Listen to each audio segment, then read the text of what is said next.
All right, welcome to the Allen and Aaron Sports Talk Radio Show. We're joined by coach and legend, Mr. Stan Hixon, over 37 years of coaching experience. He's going to tell us a little bit about his background himself, and we'll dive into some of the things that are going on in the NFL today. So we'll start right there, Mr. Hixon. How did you first get started in coaching? I got started in coaching really in 1980. And what happened was I played football at Iowa State University, and my position coach got the head job at a school called Morehead State from Iowa State, and I had to finish up school. So I took a little short job in 1980 in January to University of Richmond with Coach Darrell Chapper. And then my position coach in college hired me at Morehead State in July 1980 for my first full-time job coaching the running backs. So I coached football from 1980 up until really 79 to 2019. So I had a lot of stops along the way.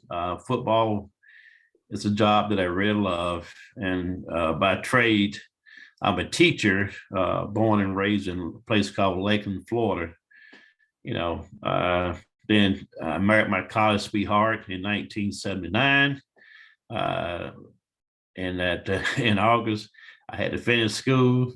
At that time, we were on what we call like the quarter system. So I finished school in November of 79. And she finished school in that June of 79. Had no job. Had no job at the time, still in college. I tell everybody we're just gonna live off, and we were broke, just gonna live off love. Just gonna live off love. So, God's been good to us, and through the years, everything has worked out, stops and kind of like coached college for like 30 years and NFL for 10 years. So it's went back and forth a little bit. So I had it, it was good. I tell people I didn't call it work because I did it for free. But I wouldn't tell them about it because they pay good money. So I would did it for free, but I really enjoyed it along the way. And that's what happened. From LSU to Georgia Tech to Penn State to Temple, and then NFL stops at Washington Redskins at the time, Nines of Commandos, I think. Commanders, yep. Yeah, the Houston Texans and the Buffalo Bills. Won a national championship in 2003, coaching at LSU with Nick Saban for 4 years. So that was a good stop for us. Married with 3 kids and eight grandkids. Wow. 8 grandkids. My baby daughter just had a she got married last year and had their first baby January 19th. Baby's about 4 weeks old. So that's the newest one of the bunch, so we're very excited about that. Yeah, congratulations. Awesome. Thank you, Alan. Appreciate it. Welcome. And you've coached some of the best athletes that are out there today. DeAndre Hopkins, you Santana Moss. I mean, you get Michael Clayton. How do you manage some guys that have got that much talent? And I'm sure they know that they have that much talent. How do you manage that? Well, what I always said, I had Michael Clayton at LSU, Hopkins at Houston Texans, had Allen Robinson at Penn State, Santana Moss at the Redskins. I think the players basically the good ones want to be coached. They want to learn. And most of the time, the players want to stay in the league as long as they can. If they feel that you can help them stay in the league, they'll listen. All my years in coaching, I really haven't had any knuckleheads. Might have had one in my 40 years of coaching. So I was lucky on that part. But the players have been great. The great ones want to be good. And usually they always think they can be better. They can be better. How can you make me better? And that was my job, to try to find ways, working with them, watching film, learning new techniques, and teaching them new techniques and make them successful. That's how I survived. So what I'm hearing is that basically, even those great players, they had an ear open for you as long as you showed them some promises, some dividends to your work. That's right. I know when I first got Allen Robinson at Penn State, he was a sophomore. His freshman year, he plays a freshman. He caught 7 passes. And with us, and Bill O'Brien's the head coach, with us, his first game, he caught like 8 or 9 passes. So I can see right off the bat from that spring that he was going to be a good player. How good? I don't know. When we had Hopkins after his rookie year, he had okay rookie year. And our first year with him, we had over 1,000 yards. And then the second year, he was in the Pro Bowl. Wow. So that was good. And then Michael Clayton, we won a national championship with him. We had Santana Moss his first year with us with the Redskins or the Commandos. I think the first or second year he was in the Pro Bowl. Okay. So I guess I was doing something right, and had some good coaches on the staff that helped me out too along the way, especially when I first got into the NFL. It was a learning experience.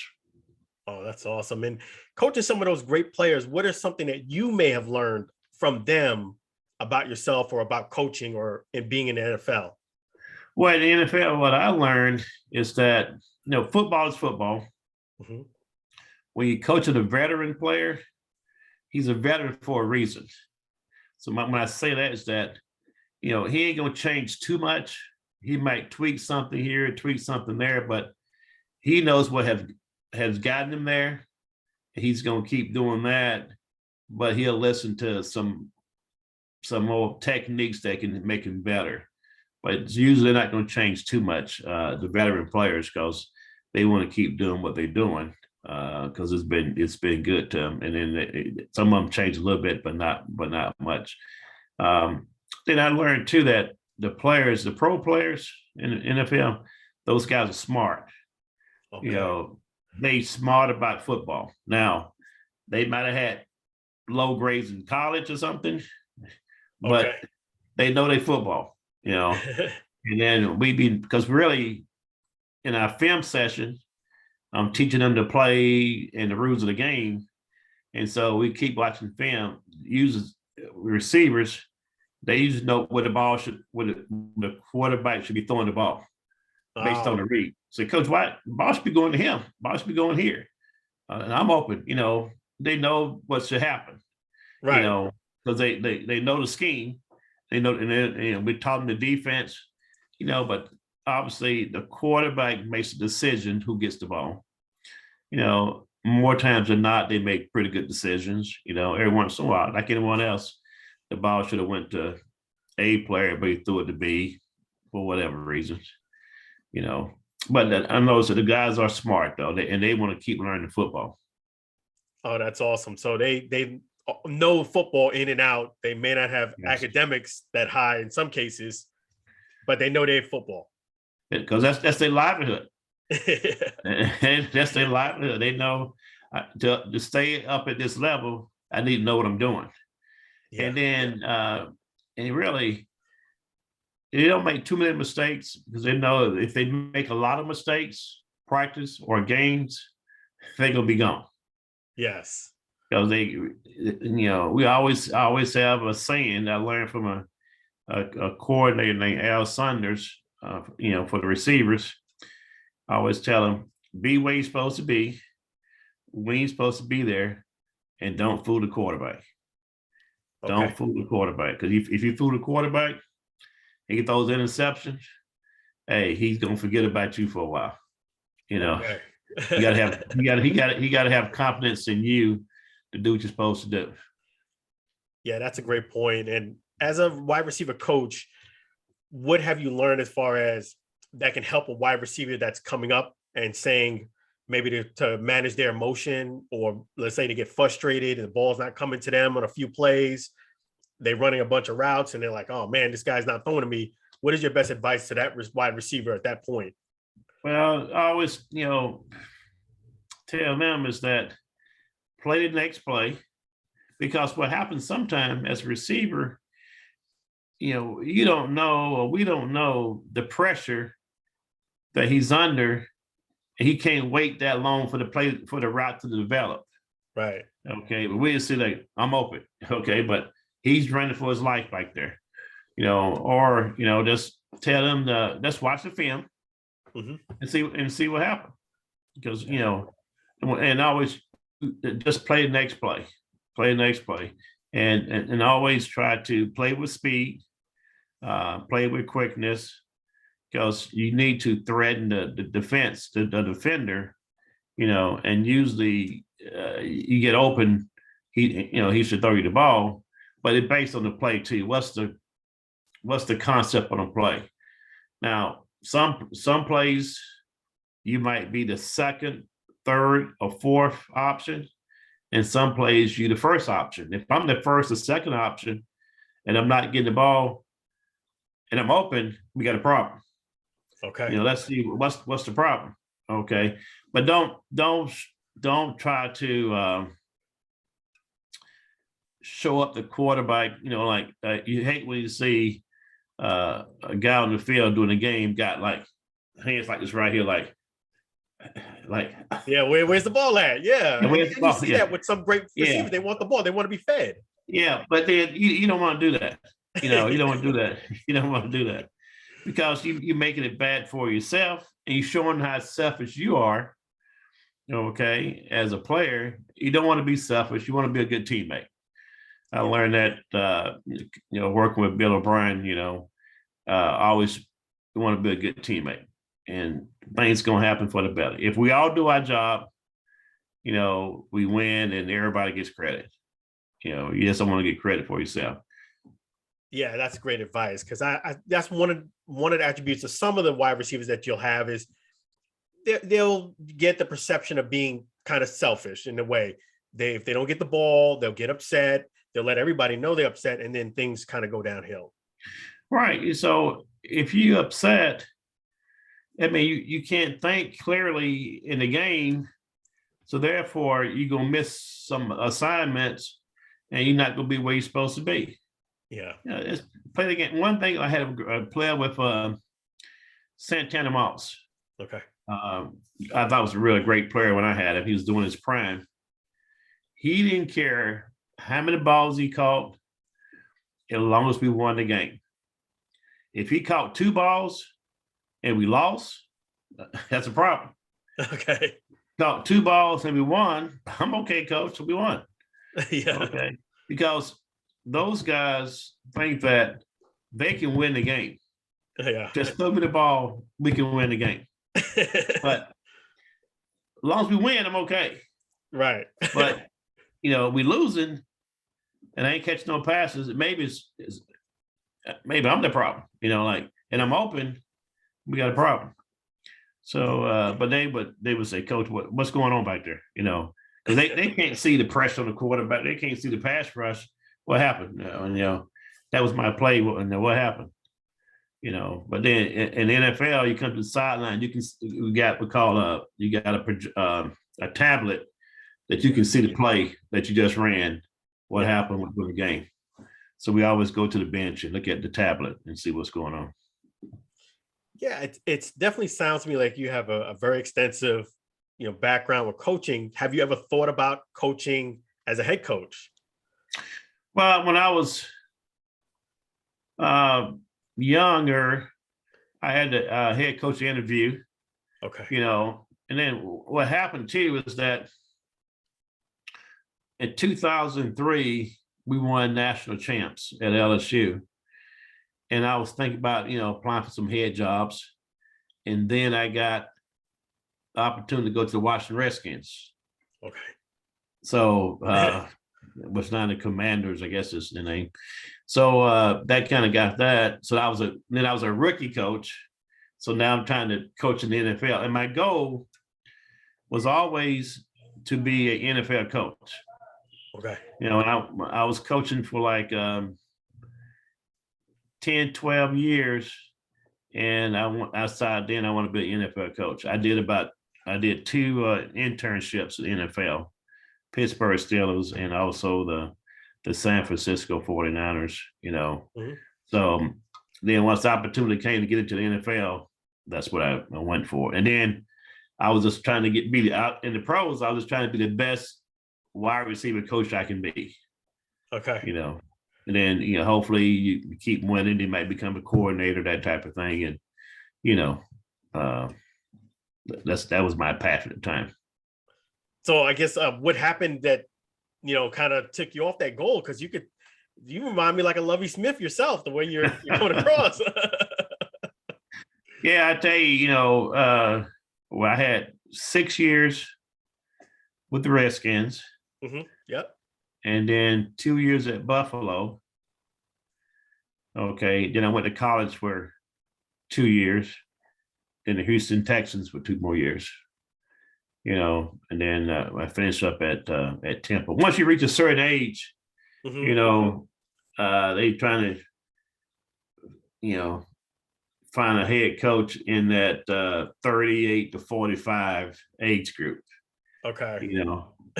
Unless you're a coordinator, then I have an opportunity. I wasn't a coordinator, so I kind of missed that window.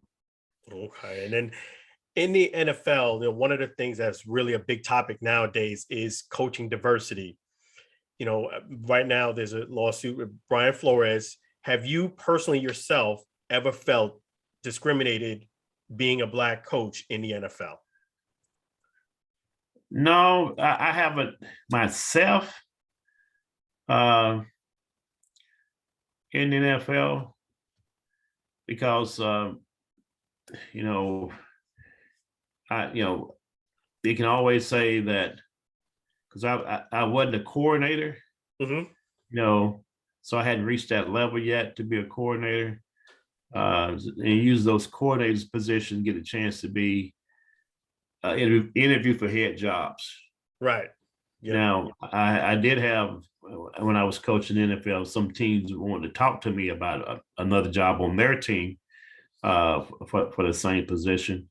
But I didn't really feel like I was being discriminated against from as assistant coach. Okay. That was we see that now more as these guys are being interviewed for the head coaching position. Mm-hmm. That's when it's kind of showing up. Yeah, it's kind of showing up there. And with this new lawsuit with Brian Flores, do you think he has a chance of possibly winning this or bringing more attention?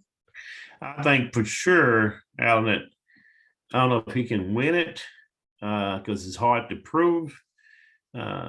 But he has brought a lot of attention to the hiring practices. And also the Rooney Rule, we as coaches know on both sides of the ledger mm-hmm. that someone was just bogus. And then a lot of times the African-American coach, he don't know if it's a sham interview or does have a legitimate chance. But so for the most part, you go into the interview like you got a legitimate chance because you just don't know.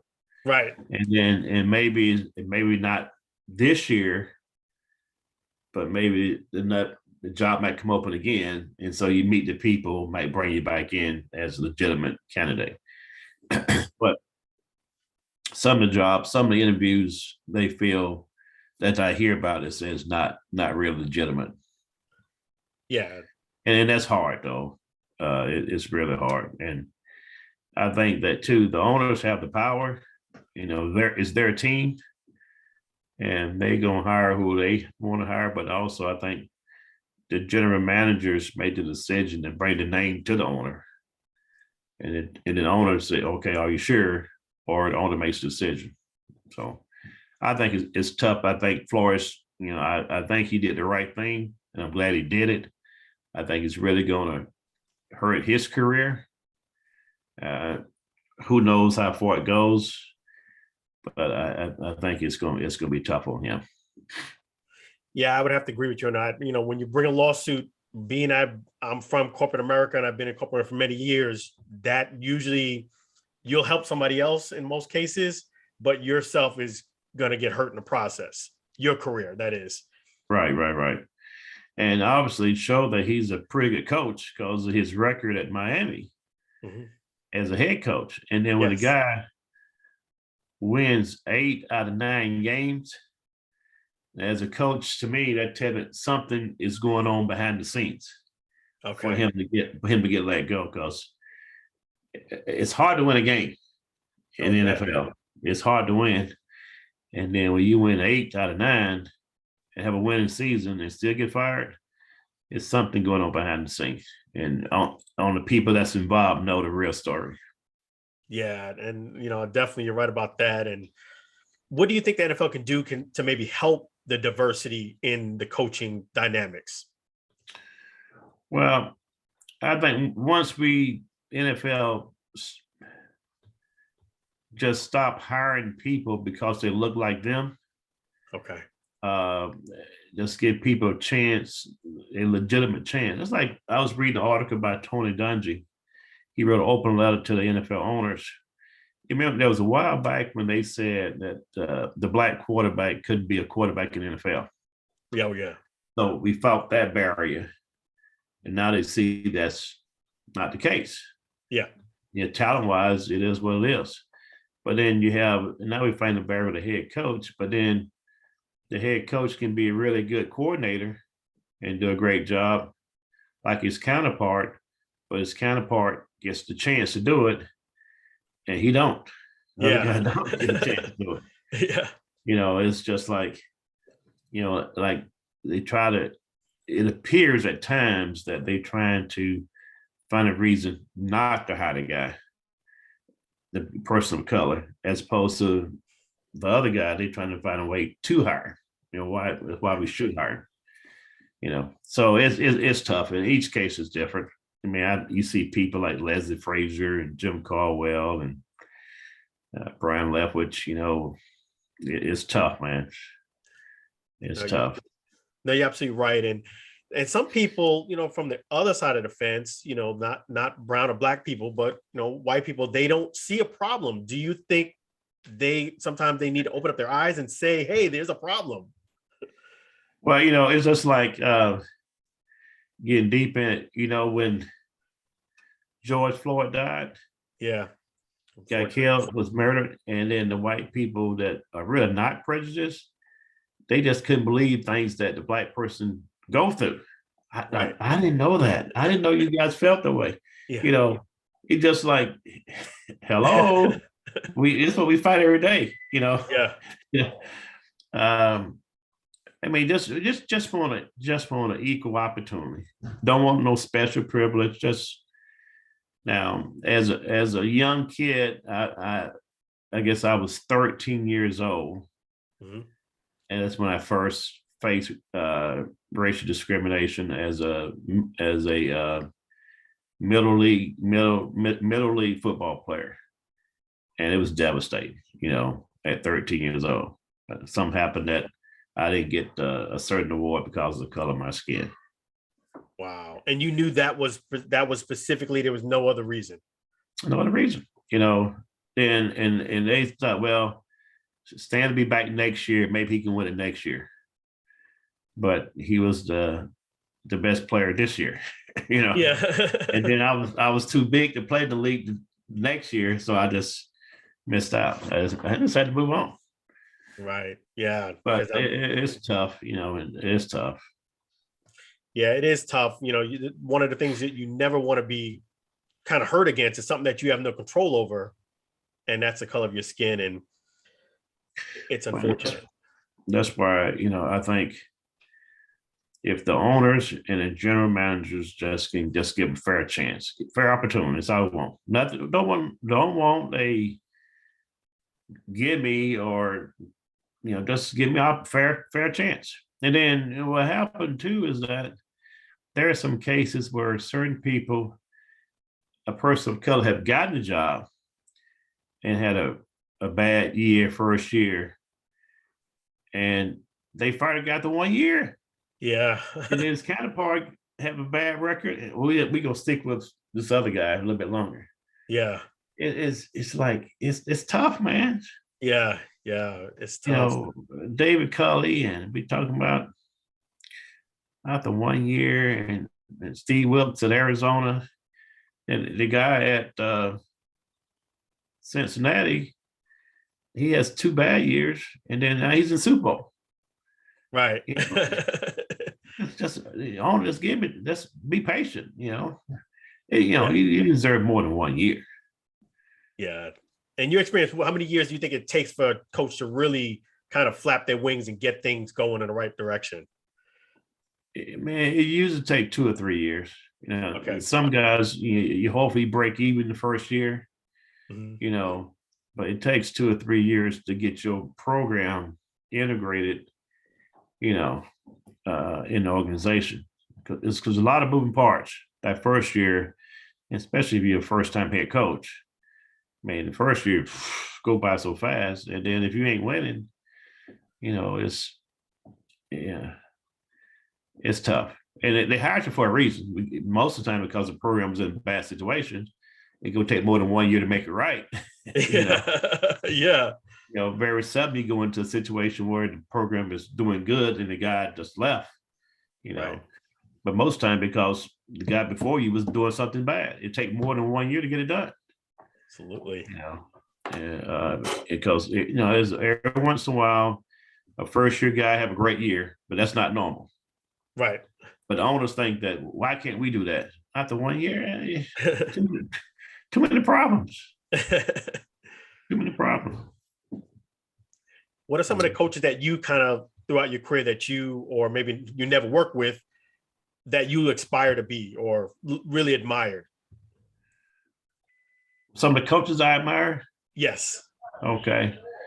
Well, I really working with Joe Gibbs at the Redskins was really good, and obviously I had a good coach there with Nick Saban at LSU. But Tony Dungy, comes to mind. He's a guy that I really admire along the way. Then I was good with Jim Caldwell for the 2 years I was with him at Wake Forest. Those people that kind of stand out. I'm just thinking right now. Along the way, that's kind of can really admire what they have done. Obviously, Andy Reid, at KC. Don't know him, but some of my friends have worked for him, and everyone has said a lot of great things about him. I don't know Bruce Arians, but I know some people that know him, and his coaching style of family.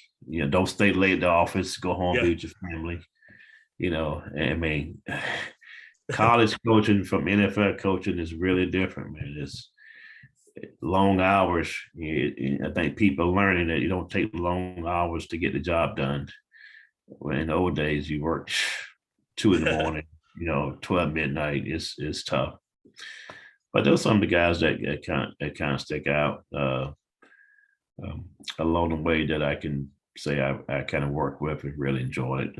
Learn a lot from. My college coach, a guy named Tom Lichtenberg, he passed away. Earl Bruce was my head coach at Iowa State. I didn't know him very well, but he was very successful. Wow. I'm more like a people's coach, but I'm not really a fusser and a screamer or cuss people out. That's not my style. I'm more a teacher, in a calm way. Yeah, that's definitely great that you're a teacher. And if there was two people that you could give advice to, Brian Flores being one of them in this position, what advice would you maybe give him at this point now? Well, just right now, he just got to stay the course, just get all his ducks in a row and try to prove his case that what happened, that he said happened. But at the end of the day, I think that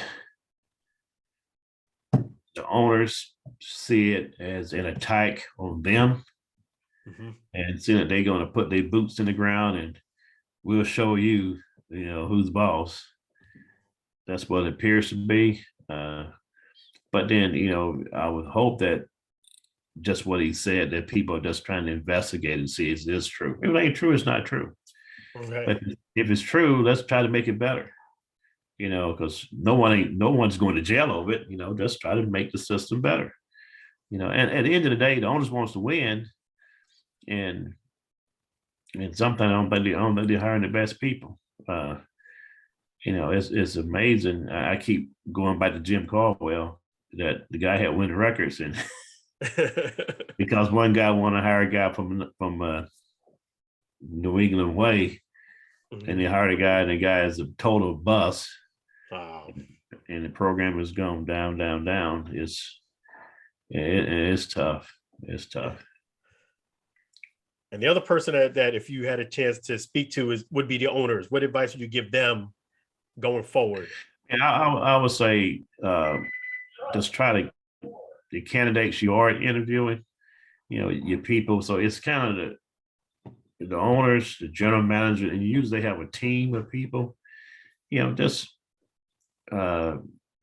really analyze and critique the people you are interviewing, and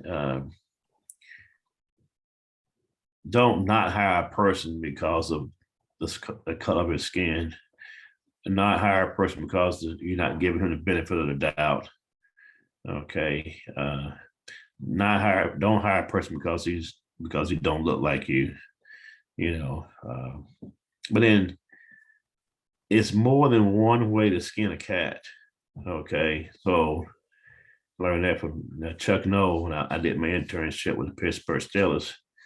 I mean, I was there for like 6 weeks, and I learned so much football just being around the guy. Yeah. And Joe Gibbs did it different. Mm-hmm. Nick Saban did it different. But it's more than one way to skin a cat. It's don't be afraid to, and if you look at it, if you made a bad decision, you can go and change in 3 years. And whether the guy black or white, Right. So you keep doing the thing, you keep on doing, and you keep on losing. Maybe what you're doing ain't right, or the person who's doing the evaluation ain't right. You need to look at that. If you keep hiring head coaches but the same general manager, but then or that team, the owner ain't gonna fire the owner. That's right. So you got to evaluate of who's making this decision, bringing you this guy they want to hire. And don't hire a guy because so and so say you should hire a guy. And if the guy's winning, doing what he's doing, either as a coordinator or a head coach, just give him a chance. Yeah, that's awesome advice. Like I can imagine, just think if Joe Gibbs didn't give Doug Williams a chance, if they didn't give your boy Mahomes a chance, it's just tough. Yeah, just give it a chance. That's a great piece of advice there. And I know you're retired and you've been coaching for a long time. If the right opportunity came along, would you consider it coming out of retirement? Oh yeah, I tell you, I really enjoyed the NFL. Okay, I enjoyed college too, but I really enjoyed the NFL because the NFL, you're working with the best of the best players.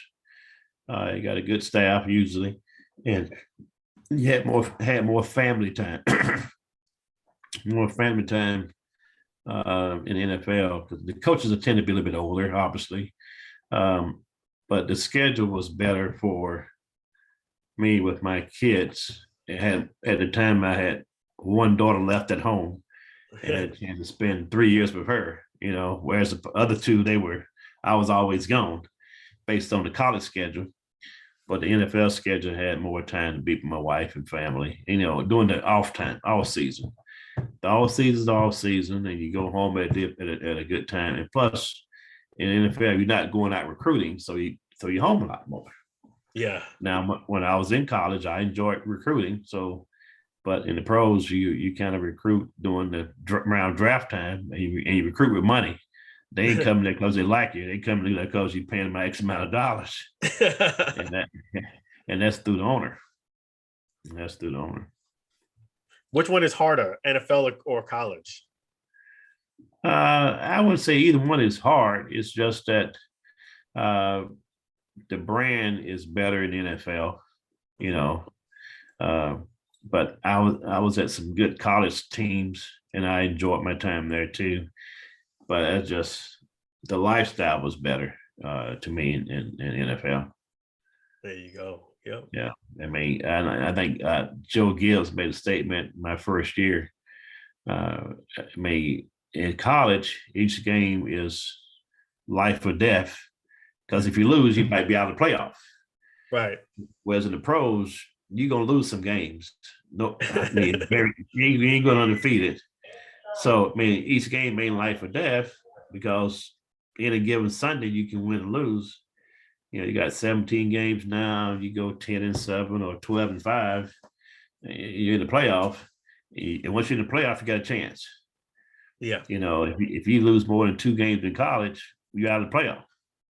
Wow. Yep. So you know, at the big schools, but you go to a bowl game, but then you kind of playing for the national champs if you can. When you at LSU and Penn State, that type of those schools, you trying to get into the playoff.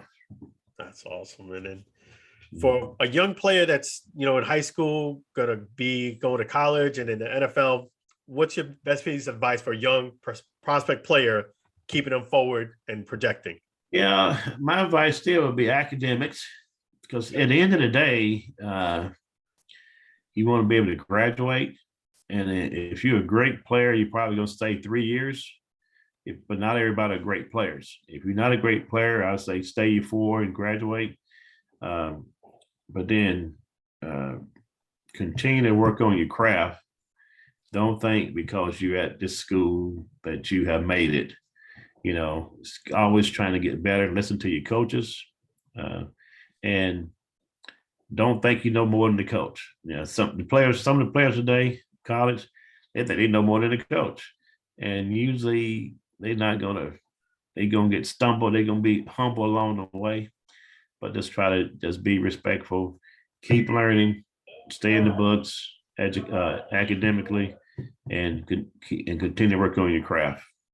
Oh, that's a great piece of advice. Well, definitely, we appreciate you joining us here on the Allen and Aaron Sports Radio Show, Mr. Hixon, and I hope a great opportunity comes your way that an offer you can't refuse to get you back on the sidelines. Right. Hey, I tell you, like I said, football's and been good to us, but we enjoying the retirement phase, more time with the wife now, and we can go see the grandkids whenever. But I enjoy coaching. But it's been a good lifestyle, and we okay. That's great to hear. You enjoying life. Did you enjoy the Super Bowl? Yes, I did. I'm glad it was a good game. Yeah. I thought that the Rams had a better team, but then when OBJ went down, it became even. Yeah. And I thought maybe Simpson was going to win because we have good LSU guys on both teams. My last team, a lot of LSU guys there, and believe it or not, Whitworth was a redshirt freshman when we were at LSU, so he's still playing. He's still playing. Oh, 16 years. That's right. And speaking of OBJ, he's from LSU. Now that he's potentially, what they're saying is potentially dealing with the second ACL, what advice can you give him as a wide receiver, since you're a great wide receiver coach at this point? Well, if he has an ACL, just get his leg, get his knee taken care of, follow the doctor's orders. He's got to rehab, and don't come back before it's time. Let the doctors follow the doctor's orders, and he'll be okay. Now he might lose a step here or there, but he's still kind of in his prime area, maybe on the other side of the prime, not at the beginning, but he's still a prime time player. And keep the faith in that, because he got his hands, got his eyes, good eye contact, and all that kind of stuff, and just get his knee together. He'll be fine. There you go. And now he has a Super Bowl ring with him, so he will always be a Super Bowl champion. Yep, that's and right. And also he contributed to the win. Yeah. So he'll get that ring. So he'll be OBJ Super Bowl champion. Yep, that's right. OBJ Super Bowl champion. Always remember right. that. You'll never Always forget remember that. That's how they're going. That's how they're going to talk about it. That's right. But when I saw it, one of those non-hidden injuries, those are the worst kind. Yeah.